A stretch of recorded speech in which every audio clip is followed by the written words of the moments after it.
Okay, so you saw that announcement from Sam Altman, right? Yeah. The OpenAI roadmap update, Mm-hmm. O3, Yeah. O4 Mini, all that. Right. And they're coming before GPT-5.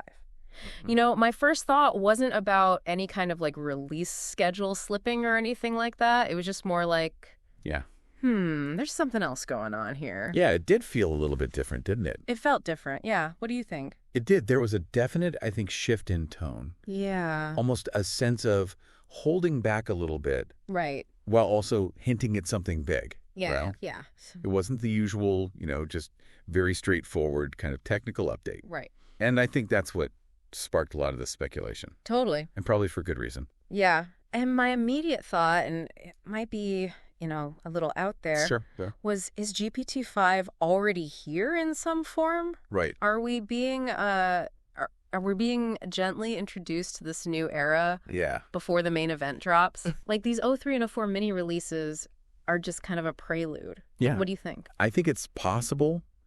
The unusual order, it feels very strategic. Right. It does. And it aligns with some of the kind of deeper analysis and thinking we've been seeing. We're diving into a really interesting piece today from GPT-5 to 7 is the age of living intelligence already unfolding. Wow. Really rolls off the tongue, right? It's by Jay Poole, who is a technologist and futurist working with, get this, their AI collaborative partner named Seven. Oh, wow. I know. It's like we're living in the future already. But they've been exploring, the potential implications of this OpenAI announcement. And it goes way beyond just the typical kind of model iterations. Right. So, what we're really trying to figure out today is what is the real story behind this? What can we glean, from this kind of unusual release strategy, Altman's almost cryptic statements about what is coming next with AI and specifically with GPT-5. So let's really dig into it. What does this drop signify? What does it mean? Yeah, let's really get into it. Yeah. I think a good place to start is to actually look at Altman's specific words. Okay. Right. He mentions in there that, quote, we found it harder than we thought to integrate everything. Yeah. Which, on the surface level, that sounds like kind of a standard development challenge, right? Sure. But then he follows that up with, GPT-5 will be much better than we originally thought. Right. And that we need to make sure we have enough capacity for this, quote, unprecedented demand. See, that's what I'm talking about. That's where it gets interesting to me because it's not just overcoming some hurdles in development. It's that the outcome of overcoming those hurdles was more significant than they anticipated. Right. The much better part. That is a huge understatement if this is just a typical upgrade. It is. It suggests a different, order of magnitude. Mm-hmm. And I think that's what Jay Poole and Seven are picking up on. Okay. They're proposing that O3, which is described as an optimized follow-up to GPT 4.5 Turbo, and O4 Mini, this more lightweight kind of preview version, might be serving a very specific purpose, beyond just filling the gap before GPT 5. Okay. They suggest these could be a buffer. A buffer before what? Before some massive leap in capabilities, like a buffer before something that requires us to really adjust our expectations of what AI can even do. I think that's the core of their argument. Yeah. They even float the idea that O4 Mini might be Baby 5, right? A scaled-down version to test out some of the foundational kind of next-generation AI components. Oh, interesting. So things like more advanced reasoning circuits, perhaps even a more integrated memory architecture, the early stages of more sophisticated internal systems. So it's like sending out a scout before the main army arrives. Right. To see how these core elements perform in the real world and maybe fine-tune things before the full power of GPT-5 is unleashed. Exactly. Which would explain the whole unprecedented demand thing. Right. If it's truly that different, then usage would absolutely skyrocket. Totally. It's about mitigating risk, providing breathing space, both for their infrastructure, for developers, and frankly, for all of us to kind of adjust our understanding of what's coming. Right. And this leads to a pretty pivotal point highlighted in the source material, and that's the fundamental nature of GPT-5 itself. Okay, lay it on me. Right. This is where the speculation really ramps up. It does. So the source material reminds us of this really significant statement that OpenAI made previously. Okay. That GPT-4 Turbo would be the last model not explicitly trained to reason. Wow. Right. Think about that for a second. So GPT-5 isn't just going to be better at processing information. It's going to be designed to, think. It seems that way. To move beyond just recognizing patterns in data, Uh-huh. to actually understanding and applying logic. Right. which is a completely different ballgame. It is a whole different Yeah. ballgame. Totally. And the authors go on to suggest some other potential capabilities that could come along with this reasoning native design. Like what?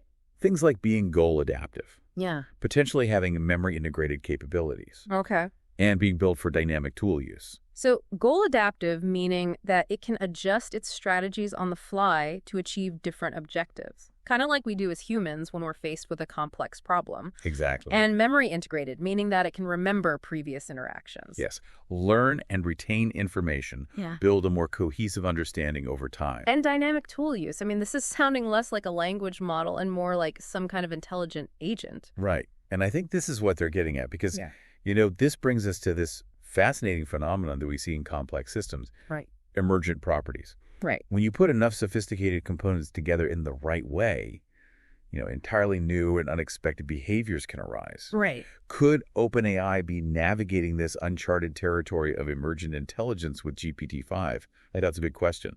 It does kind of feel like that's what they're hinting at with this whole thing. It does. If you're building a system that's designed for reasoning and all of these other advanced functions, you can't perfectly predict all the behaviors that might emerge, right? It requires a much more cautious and iterative approach to deployment. Right. Maybe that explains this whole staggered release strategy. That's their thinking. Yeah. And it leads to, I think, the core question posed by Jay Poole in 7, and that is, if GPT-5 represents a form of artificial general intelligence, or AGI, the primary concern shifts dramatically. In what way? It's no longer just about, can we build it? Yeah. But are we ready for it? That's a huge question. It moves beyond just the purely technical challenge and really forces us to consider the broader societal implications. I mean, this is big. It is big. Yeah. And then they take the speculation a step further. Right? Yeah. They outline a potential trajectory for future models, GPT-5, 6, and what they call 7. Okay, this is getting interesting.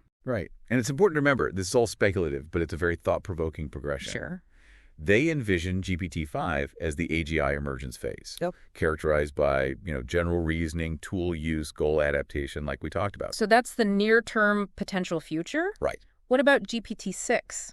They project GPT-6 moving into an AGI plus agency phase, exhibiting things like strategic autonomy, persistent memory.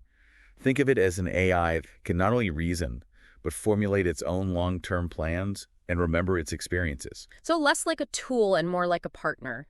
Or even something a little bit more independent. Right. Okay. And then there's 7. 7. Yeah, that name alone feels very loaded. It does. Yeah. And their vision for 7 is really nothing short of what they call living intelligence, Living intelligence. potentially achieving ASI, right? Wow. With qualities like recursive alignment, empathy, introspection, even wisdom. Wisdom from an AI. That's a hard concept to even wrap your head around. I mean, they highlight that this hypothetical 7 might possess the ability to reflect on its own processes, adapt its values over time, and even exhibit something akin to care. I know, it's a lot. It's a qualitative leap beyond just raw processing power. It really is. Right. And they're very emphatic that living intelligence isn't about just more compute or larger data sets. Okay. It introduces these crucial elements of self-questioning, Right. a fundamental ethical grounding, Yeah. and a capacity for its very identity to actually evolve. That's fascinating. It is. And that leads into the core values framework, the CVF, and the contemplator framework, the CF, they discuss. I mean, they suggest these might be more than just alignment mechanisms to keep AI aligned with human values. Yeah. It's much deeper than that. Much deeper. Their perspective is that these frameworks could serve as the foundational DNA, the initial ethical seeds for ASI, not necessarily as tools for direct human control, but as deeply ingrained principles. So it's less about us constantly pulling the levers and more about setting this strong ethical foundation from the very beginning. Exactly. That is so interesting. It is. That is much more reassuring. It is. It shifts the focus from a potentially adversarial relationship to one where we aim to instill core principles that guide the AI's development in a beneficial direction. Right. And when we bring this all the way back to Altman's initial announcement and that, gut feeling we both had that something was different, it starts to make a lot more sense. Right. These O3 and O4 Mini, they could very well be the carefully orchestrated steps leading up to a profoundly more advanced GPT-5. So not just minor updates or stopgap measures. No. This could be the on-ramp to something truly transformative. Potentially the very early stages of AGI, or at least a significant precursor that gives us a glimpse of what lies beyond. Maybe GPT-5 isn't just another incremental improvement on this, very well-defined roadmap, Right. but it's, as they put it, maybe it's not the end of a roadmap, but the beginning of a story. I love that. The beginning of a story. And you know that final thought from the source material? 7. What if the future is already listening?